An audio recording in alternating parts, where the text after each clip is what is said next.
April 3ನೇ ತಾರೀಕು ಅಂದರೆ ನಾಳಿದ್ದು ಬುಧವಾರ ನಮ್ಮ ನಗರದ ಕಾಳಿಕಾಂಬಾ ಸಮುದಾಯ ಭವನದ ಆವರಣದಲ್ಲಿ ಮತ್ತು ನಗರದ ಗ್ರಾಮ ದೇವತೆಯಾದಂಥ ಕಾಳಿಕಾಂಬಾ ದೇವಿಗೆ ಪೂಜೆ ಸಲ್ಲಿಸುವ ಮೂಲಕ ನಮ್ಮ ಸಂಸದಂತ ಸುಮಲತಾ ಅಂಬರೀಶ್ ಅವರು ಅವರ ಬೆಂಬಲಿಗರ ಹಿತೈಷಿಕರು ಮಾರ್ಗದರ್ಶಕರು ಮತ್ತು ಕಾರ್ಯಕರ್ತರು ಮತ್ತು ಎಲ್ಲರಿಗಿಂತ ಹೆಚ್ಚಾಗಿ ಅಂಬರೀಶ್ ಅವರ ಅಭಿಮಾನಿಗಳು ಮತ್ತು ಅವರ ಮಾನಸ ಪುತ್ರ ದರ್ಶನ್ ತೂಗುದೀಪ್ ಅವರ ಅಭಿಮಾನಿಗಳು ಎಲ್ಲರನ್ನೂ ಸಹ ಅವತ್ತು ಸಭೆಗೆ ಆಹ್ವಾನ ಮಾಡಿದ್ವಿ. ಸಾರ್ವಜನಿಕರು ಕೂಡ ಹೆಚ್ಚಿನ ಸಂಖ್ಯೆಯಲ್ಲಿ ಕಾರ್ಯಕ್ರಮಕ್ಕೆ ಬರ್ತಾ ಇದ್ದಾರೆ. ಅವತ್ತಿನ ಒಂದು ಬೃಹತ್ ಸಭೆಯ ಉದ್ದೇಶ ನಿಮಗೆಲ್ಲ ಈಗ ಆಗಲೇ ಗೊತ್ತಾಗಿದೆ. ಸುಮಲತಾ ಅಂಬರೀಶ್ ಅವರು ತಮ್ಮ ಮುಂದಿನ ನಡೆಯ ಬಗ್ಗೆ ತಮ್ಮ ನಿರ್ಣಯವನ್ನು ಘೋಷಣೆ ಮಾಡಲಿದ್ದಾರೆ.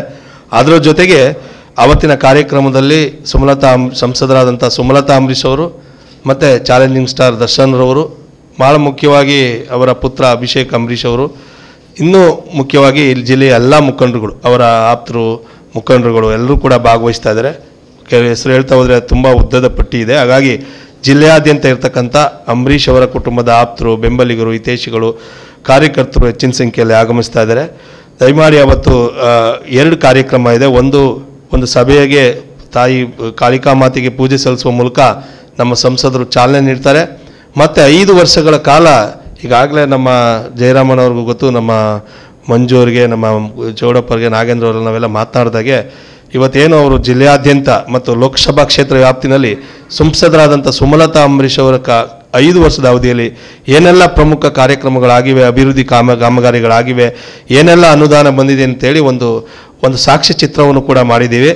ಸಾಕ್ಷ್ಯ ಚಿತ್ರ ಜೊತೆಗೆ ಅಭಿವೃದ್ಧಿ ಏನು ಅವರ ಕಾಮಗಾರಿಗಳಾಗಿದೆಯೋ ಅದನ್ನೆಲ್ಲ ಕೂಡ ಪಟ್ಟಿಯನ್ನು ಕೂಡ ಟೋಟಲಿ ಅದನ್ನು ಆ ಸಾಕ್ಷ್ಯಚಿತ್ರವನ್ನಾಗಲಿ ಆ ಪಟ್ಟಿಯನ್ನಾಗಲಿ ನಮ್ಮ ದರ್ಶನ್ ರವರು, ತೂಗುದೀಪ್ ಚಾಲೆಂಜಿಂಗ್ ಸ್ಟಾರ್ ದರ್ಶನ್ ರವರು ಅವತ್ತು ಜಿಲ್ಲೆಯ ಜನರ ಮುಂದೆ ಬಿಡುಗಡೆ ಮಾಡಲಿದ್ದಾರೆ.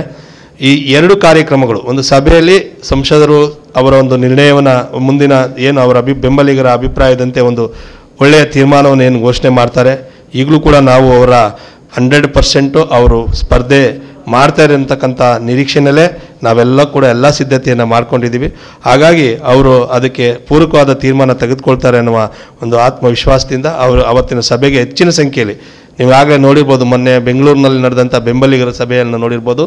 ಅದಕ್ಕಿಂತ ಹೆಚ್ಚಿನ ಸಂಖ್ಯೆಯಲ್ಲಿ ಮಂಡ್ಯದಲ್ಲಿ ಮತ್ತಷ್ಟು ಬೆಂಬಲಿಗರು, ಯಾಕೆಂದರೆ ಎಲ್ಲರಿಗೂ ಬೆಂಗಳೂರಿಗೆ ಹೋಗಲಿಕ್ಕೆ ಅವಕಾಶ ಕಾರಣಾಂತರದಿಂದ ಅವಕಾಶ ಆಗಿರಲಿಕ್ಕಿಲ್ಲ. ಆದರೂ ಮಂಡ್ಯದಲ್ಲೇ ಅವರು ಸುಮಲತಾ ಅಂಬರೀಶ್ ಅವರು ರಾಜಕಾರಣ ಇರಲಿ ಇನ್ನೊಂದಿರಲಿ ಎಲ್ಲ ನಂದು ಮಂಡ್ಯದಲ್ಲೇ ಅಂತ ಹೇಳಿರೋದ್ರಿಂದ ಮಂಡ್ಯದಲ್ಲೇ ಅವರ ತೀರ್ಮಾನವನ್ನು ಕೂಡ ಪ್ರಕಟ ಮಾಡ್ತಾರಿಂದ ಮತ್ತಷ್ಟು ಬೆಂಬಲಿಗರು ಅವತ್ತು ಬರ್ತಾರೆ. ಅವರೆಲ್ಲ ಅವರ ಅಭಿಪ್ರಾಯವನ್ನು ಆಲಿಸಿ ಒಳ್ಳೆಯ ನಿರ್ಧಾರವನ್ನು ಅವತ್ತು ಘೋಷಣೆ ಮಾಡ್ತಾರೆ.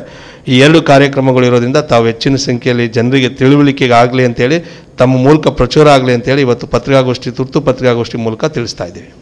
ಆ ಸಭೆಗೆ ಯಾರ್ಯಾರು ಬರ್ತಾ ಇದ್ದಾರೆ, ಸಭೆಯ ಉದ್ದೇಶ ಮತ್ತು ಸಭೆಯಲ್ಲಿ 5 ವರ್ಷಗಳ ಕಾಲದಲ್ಲಿ ಏನೇನು ಅಭಿವೃದ್ಧಿ ಕಾರ್ಯಕ್ರಮಗಳಾಗಿವೆ ಆ ಸಾಕ್ಷ್ಯ ಚಿತ್ರವನ್ನು ಕೂಡ ಪ್ರದರ್ಶನ ಮಾಡ್ತೀವಿ ಆ ಸಭೆಯಲ್ಲೇ.